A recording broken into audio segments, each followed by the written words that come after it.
Hey guys, Preston here. Welcome back to another video. Today is my first U.S. men's national team video I've ever done. If you know the channel at all, you know I do plenty of sports content about other teams I follow. I started following the U.S. men's national team summer of 2021. I think I finally got into it. I was always kind of hesitant about accepting the sport of soccer. I held the typical view of it's a lame sport, etc., etc. But all my friends have been big fans for a long time of Mexico, not of the U.S. But either way, I eventually got into it, and now I've been hooked ever since. So I figured, I make videos about the teams I care about on this channel. I might as well do it for the U.S. too. So this is the first one. It's just a post game reaction to the U.S. and Grenada National Nations League. Sorry, Nations League match that just occurred as I recorded, and it happened just right after it happened. This will come out the day after on Saturday. But either way, this was a very impressive game from the U.S. We should know the competition wasn't ideal. I mean, it's not. I don't want to discredit Grenada too much, but they're just, on paper, they don't stack up to this U.S. team, even the one we brought, which is not technically our full A team. There's a lot of, you know, B guys or just guys we're given chances to finally who probably should have had them in the past. But either way, it's nice to see now. So I guess we'll kind of just go through the game. I'll talk about the goals, the assists, and then just overall thoughts on how players were, how Hudson did coaching. It's his third game now, but it's his first one, in an actual FIFA window where he's not restricted on the roster he can bring and how much time they got together. They didn't have a lot of time this camp either, to be fair, to train. But it's I assume I just now you can't take away much from January camp. It was all MLS or just guys who weren't in season, so they were already all rusty. And then you pair that with the fact that most of them haven't been part of the national team before. And even though Hudson ran a system similar to Greg's, it's obvious there's obviously some changes there, so you got to learn all that too. Anyways, let's just start with this. It was 7-1. I think I mentioned that already, so not particularly close. Things started off fast with Christian Pulisic, who was great today, by the way. We'll talk about that. But he dribbled down the flank and found Pepe for a nice header by Ricardo, proving that he can finish. We like to see finishing from our strikers. It's been an issue with the national team, sometimes regardless of who was playing. So it's always made it hard for me to judge some of the strikers. Ferreira, I don't think is it. I'm gonna be honest. I'm gonna say that now. You can call me a hater or love me for that take all you want, but either way, I just think he's missed more than the rest. But all of them, the PFOC miss. Pepe's missed some. Everyone's missed some from that position. I think it's the reality of the position, but I also think Greg's system just did not help these strikers at all.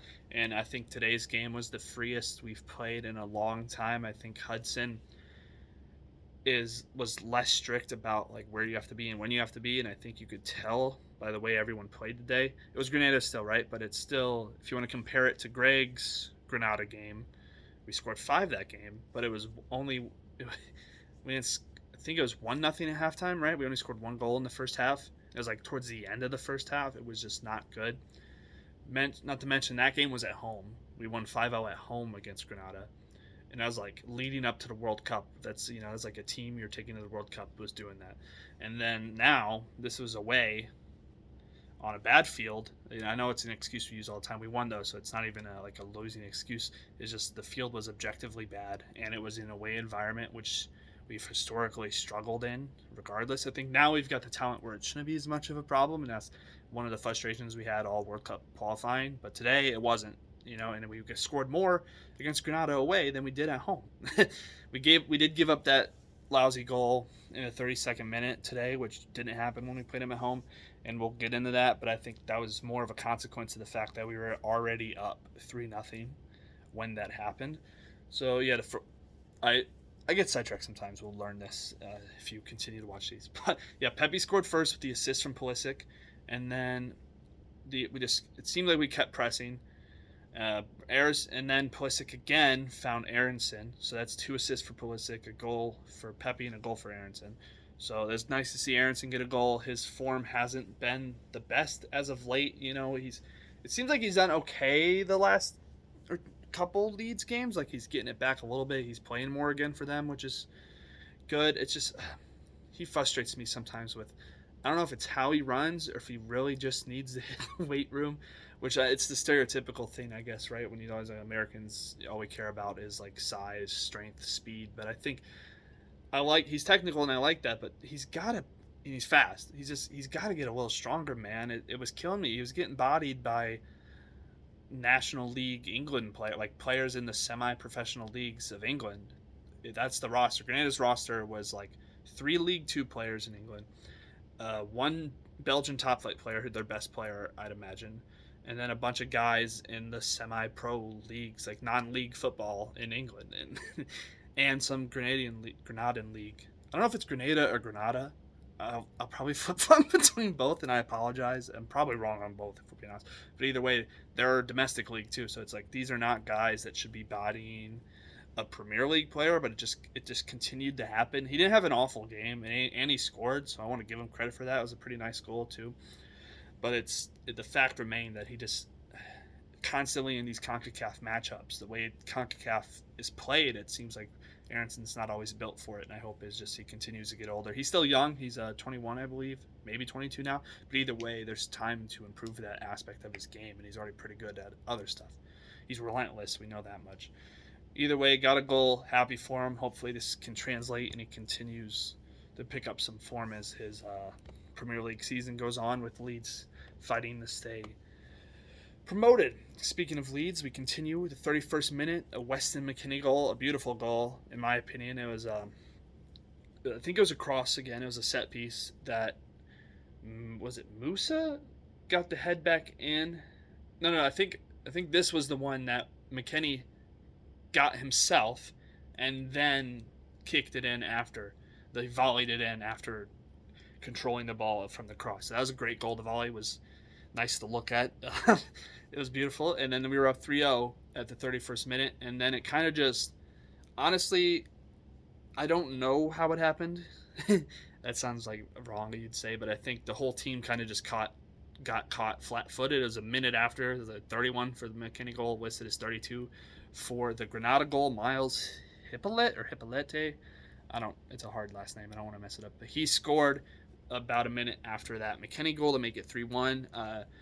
I'm not sure if there's a single player, like one player to pick out in particular. I think the whole team just got caught flat-footed, like I said, and I think a lot of guys, it took like 4 guys in a row overplaying for the ball, being maybe too aggressive, and it left us exposed for a pretty decent goal by Grenada there. I should mention before that goal, there was a nice chance by them as well, and there was an excellent save by Matt Turner, who he wasn't super busy tonight, as maybe you could have guessed by the scoreline, but he did make one really good save, and it was nice to see him be sharp enough to make a save like that while he's not getting any playing time in Arsenal.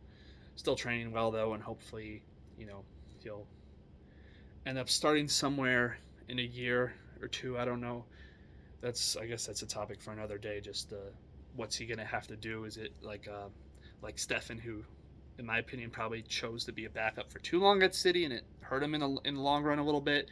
He's slowly working his form back up, and now he's a starter for Middlesbrough, who's fighting for promotion, so that's good. And he already said he doesn't want to stay with Man City, so we'll see where he ends up next season. Either way, Stefan didn't play today. And then it was McKennie again shortly after. So we gave up that goal, got caught flat-footed, and then we turned it back on again. Like, all right, and then McKennie got the goal that I think, it was Trusty set him up, so that was nice. This is Trusty's first senior team cap, and he got an assist in it. So shout out to Austin Trusty, you're officially capped. I think we officially capped 3 or 4 guys today, so that's always nice to see. We could have got more if Georgie. I don't know why I said Doherty. If Georgi Mihailovic came in, I think he would have been capped for the first time. Correct me if I'm wrong on that. But he also has, is it Slovakian heritage or Slovenian? Serbian. I think he's Serbian. Not that Serbia's came after him, but it's always nice to get people locked in if you can. Either way, McKennie scored from a nice assist by Trusty, and then just keep going. This is where it pretty much became even more one-sided there. Grenada had some moments in the first half, kind of the early parts of the game. It felt a little more open. It's just the U.S. were finishing chances. And then after that McKinney goal is Pulisic, who scored with a nice assist from Luca De La Torre, who I thought had a pretty good game today. I like his rise has been nice. He kind of finally got a chance with the U.S. later into that World Cup cycle. Did enough to make the World Cup. Sadly, didn't get a play, which was, just a questionable choice by our former manager, you would say. And then he was kind of riding the pine with Celta for a bit, but he's finally broken through for them. He's been, I think it's fair to say, he's a consistent starter for his La Liga club now, which is always nice to see. And now he's putting up some numbers for the national team because he recorded 2 assists. Because shortly after that, the 53rd minute, Pepe got his brace, and that was also assisted by Luca De La Torre, who was passing out dimes today. Luca and Pulisic both had 2 assists, and that's how it goes. We're in the second half, obviously, already. Once you hit the 49th, 53rd, there's no subs at halftime, which I thought was interesting considering we were already up. Was that 4-1? But it wasn't too long. We didn't have to wait too long to get some subs because at the 57th minute we saw a pair of substitutions, which saw Yunus Musa come on for Weston and Daryl Dike make his return to the national team after he missed out. I think it was in the summer, right, where he was scoring against Costa Rica and stuff in a friendly, and then he kind of just disappeared again. Injuries and form kind of just kept him away from the conversation for a while, and now he's picked it up back up recently with West Brom. It's like 4 or 5 goals in the last couple games, something like that. He's doing very well again, so it's nice to see him back with the national team. Shout out to him. He had a quiet game today from the 57th minute on. He didn't really have a lot of chances, though, to be fair. He didn't get many touches in this game. So I'm hoping we see him again for a little bit in the El Salvador game as well on Monday. But he came on for Pepe, like I said. Pepe, very solid performance, 2 goals, always nice to see. Nice to see him back, too. Another guy who was kind of unexplainably left out of the World Cup roster, should have been there. I definitely think he could have put up a better game than Jesus did against the Netherlands. Not saying we would have won that game, but I do think he deserved to be there. So it's nice to see that he comes in and looks pretty motivated to prove. I think he has a chip on his shoulder now, which should be nice for the future, especially if the Balogun rumors are true. It's going to just kind of motivate Pepe even more, which is, I think, competition and motivation is always good for players. It raises the level of everyone, right? So that's nice to see. And then no goals for a little bit. It's kind of just flown, I guess is what you'd say. I still feel like we were the more aggressive team still. It just kind of stalled out for a little bit as, the game was already out of hand at that point. So at the 64th minute, we got another pair of subs, which is, I think it picked up again after these subs came in, and that is Zendejas, Alex Zendejas from almost Chivas, which is wrong, from Club America. Finally got his captain game. He played in the first game of that January camp, but those are obviously non-FIFA windows, so it doesn't count. But now he's officially back into the fold with the U.S. and is cap-tied. So that's cap-tie number 2 from this game. I mean, we didn't really have to worry about Trusty going to another team. I don't think he's dual national, but he was still technically cap-tied, so that's why there's 2. And then Taylor Booth came on for Gio Reyna. Booth, who's had a very good season so far with FC Utrecht in the Netherlands and is looking likely to get a move to a bigger club, if not this summer, at least somewhat soon. I'd probably say within a season or 2, as he's done very well. Even was it Man United had their eyes on him as their coach had some connections with Utrecht in the past. That'd be an interesting one. We'll see what happens with Booth in the future. But yeah, they both came on, and I think the energy picked up again after that. Zendejas was fantastic in it's Grenada, so like I said, we won't draw too much from this, but he was objectively very good in the minutes he had from the 64th on. He scored a goal in the 72nd minute. He also just had a lot of chances, but Grenada's keeper suddenly turned into he's just great. He made the Pulisic goal in the 49th minute was a mistake by the keeper, and everything else wasn't really his fault though. It was bad defending, and I don't think the only one I would directly blame the goalie for was that Pulisic goal, and all of a sudden later in the game, coming on around after the 70th minute, bro woke up and made like 5 very good saves. This game could have been even more out of hand if it wasn't for Grenada's goalkeeper, so shout out to that guy. He played with some pride to end the game, made some good saves, like I said. But Zendejas still got a goal in the 72nd minute, and he was dangerous the whole time he was in there. Like I said, I think he had at least 2 other chances that were very good chances that would have gone in if not for the heroics of the Grenadan goalkeeper. And then you got your final sub of the night, which was another cap tie. Johnny Cardoso was officially cap tied, the Brazilian American, who's still playing over in Brazil. There's rumors about him getting a move eventually to, I believe it's Italy, is where we're likely to see him go. Hopefully that's something that happens. Not that Brazil's a bad level, but I always like seeing players move up the ladder of leagues. So he came on for Luca, who had a great night, like we said. I should have mentioned Taylor Booth is also officially cap tied now, so that was the fourth cap tie of the night, and the third who has dual national status. So Taylor Booth has enough. I'm not sure the level of Italian, what the connection is, but he has enough there.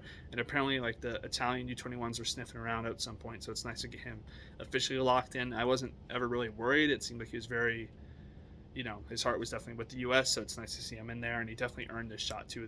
None of these guys were like, oh crap, let's cap tie him. So they're locked in. It wasn't a panic cap tie. It wasn't a forced cap tie, predatory cap tie, you'd say, which some other countries have done in the past.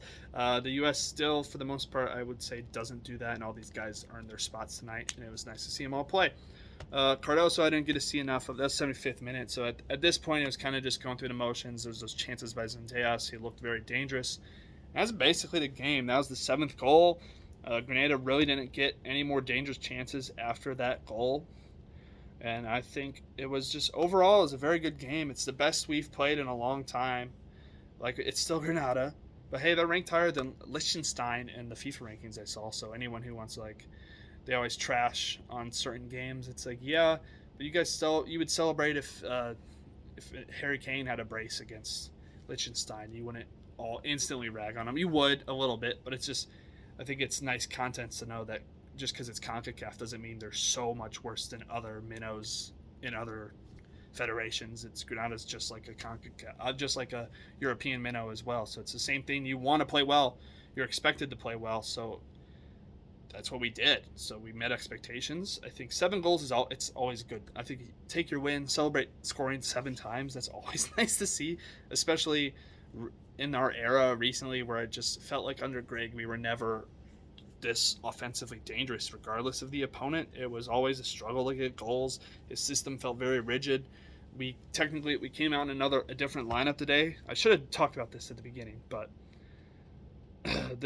we ran out with the 4-2-3-1 this time basically, but the guys they were allowed to roam and be free. And I think they communicated well with each other for the most part, and they made decisions where you'd see Reyna started as the 10. So I'll give you the lineup real quick. Scally at left back, Austin Trusty and Mark McKenzie were your center backs.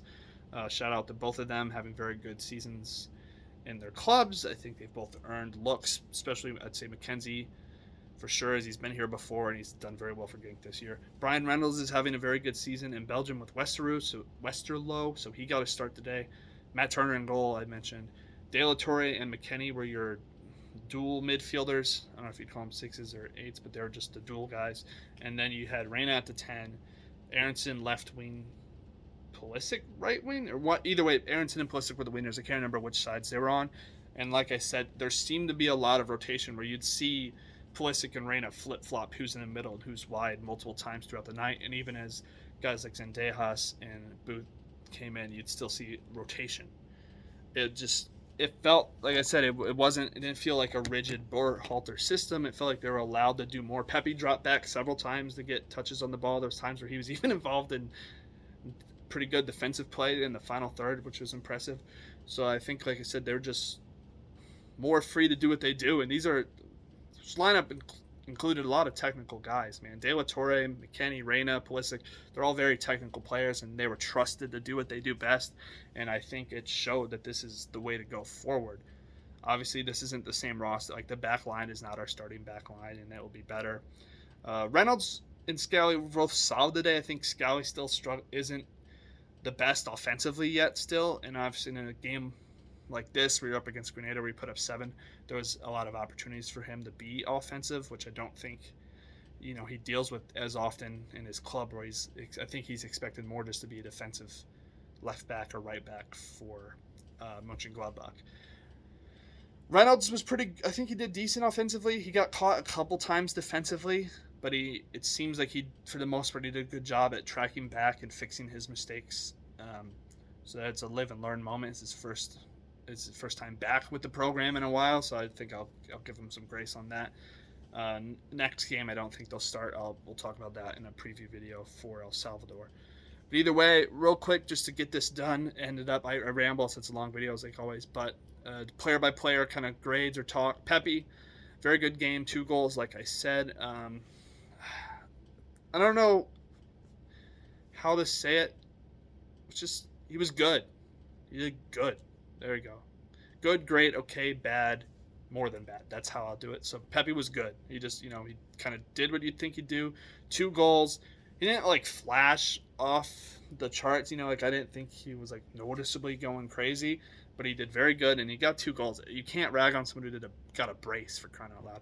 Aronson was, I'd say, all right, because I can't get past how many times I saw him get worked off the ball, or just there's a couple times in the final third where he could have made something happen and he overplayed his hand, he held on too long, or he got pushed off the ball, like I said multiple times.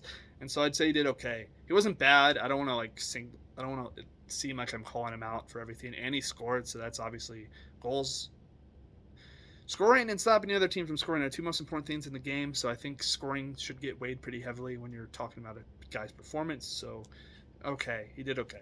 Pulisic, I thought, was great. I think he's my player of the game. He was also voted the man of the match on the U.S. Soccer, officially through U.S. Soccer. I think you have people vote through the app, which is, it's always fun to do. But either way, Pulisic, he flashed all game, though, until he was subbed off. He was involved.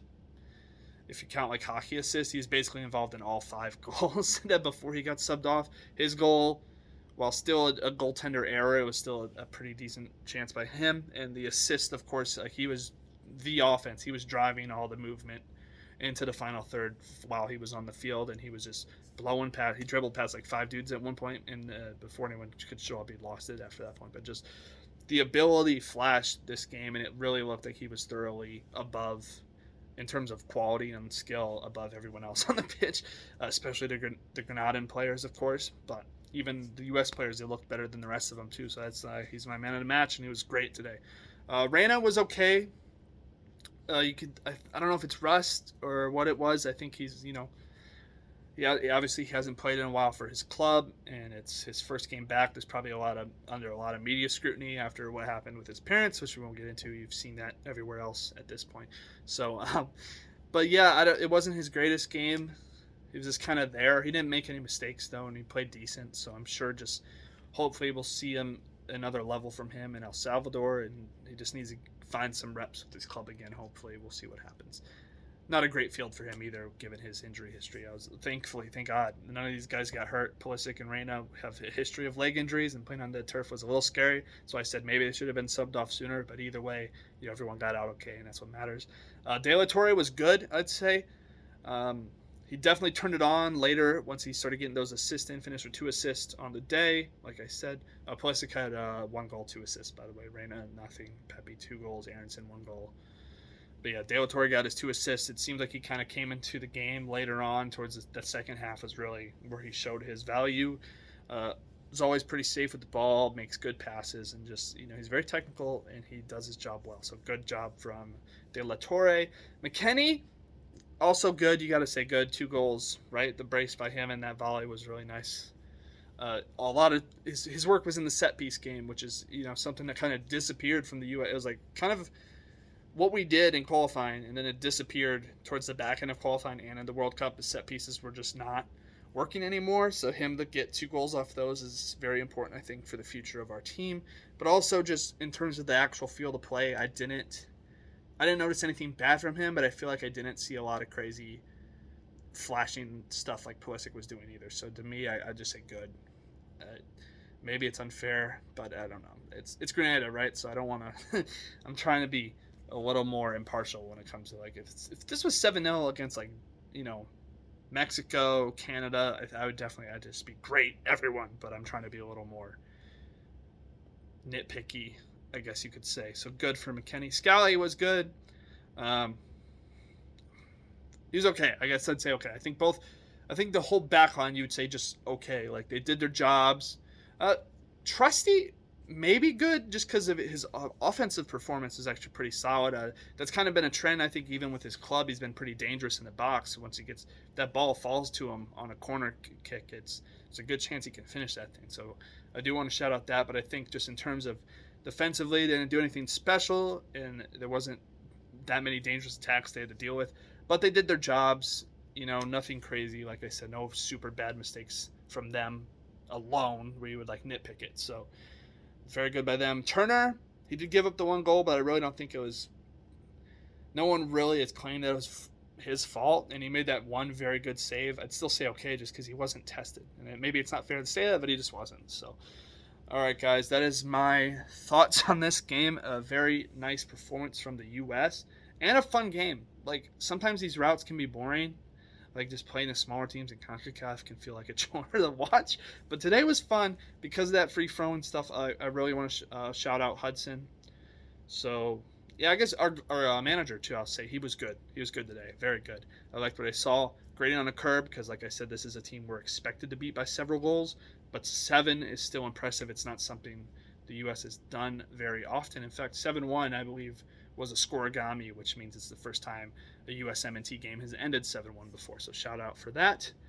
I will see you. I'll probably upload Sunday. I'm going to have to do the preview for El Salvador, so stay tuned this Sunday for my preview. So tomorrow, when you're watching this, for my preview of the El Salvador game, I'll give you the lineup I want to see. It seems pretty predictable, though. You swap out the back line, go from there. But anyways, guys, thank you so much for watching. I hope you enjoyed. Subscribe, like this video, and stay tuned for more USMNT content. Please feel free to comment below. I'm willing to talk sports with anyone. It's what I like doing. It's why I make these videos. So if you have anything you want to agree with, disagree, or just add to the USMNT conversation in general, feel free to comment that below, and I will reply. I promise. It's not. I don't get comments, but if he did, I definitely would reply. So, all right, guys, this is my rambling outro like always. But this has been KMA Preston signing out. See you guys later.